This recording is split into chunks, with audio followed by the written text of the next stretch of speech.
कोकणात तुफान अवकाळी पाऊस, रत्नागिरी संगमेश्वरसह सिंधुदुर्गला अवकाळीने झोडपलं.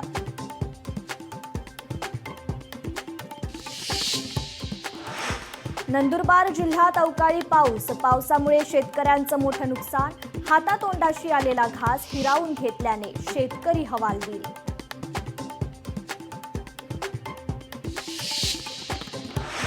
नागपूर जिल्ह्यात पुढील 5 ते 7 दिवस पावसाचं सावट कायम, प्रादेशिक हवामान विभागाचा अंदाज.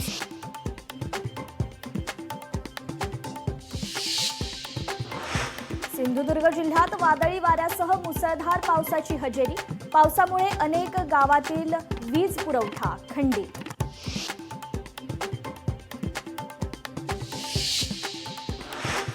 पुण्यात अनेक भागात मुसळधार पाऊस, पावसामुळे पुणे नाशिक महामार्गाला ओढ्याचं रूप.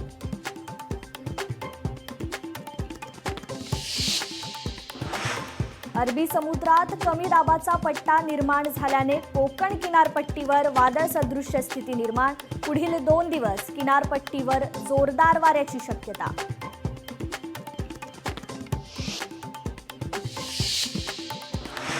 पुण्यात पावसामुळे दरड कोसळली, कात्रज नवीन बोगद्याजवळ दरड कोसळली, दरड बाजूला काढण्याचं काम सुरू.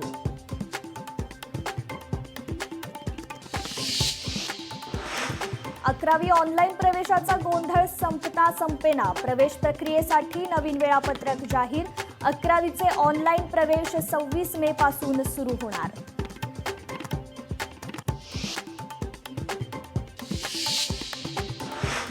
राज्यात 21 वरिष्ठ पोलीस अधिकाऱ्यांच्या बदल्या, अनेक जिल्ह्यांना मिळाले नवीन पोलीस अधीक्षक.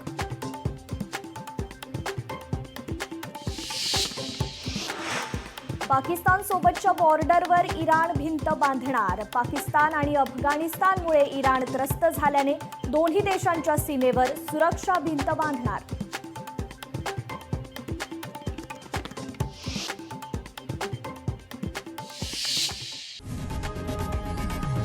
लोकशाही मराठी ऐका, पहा, जागरूक रहा.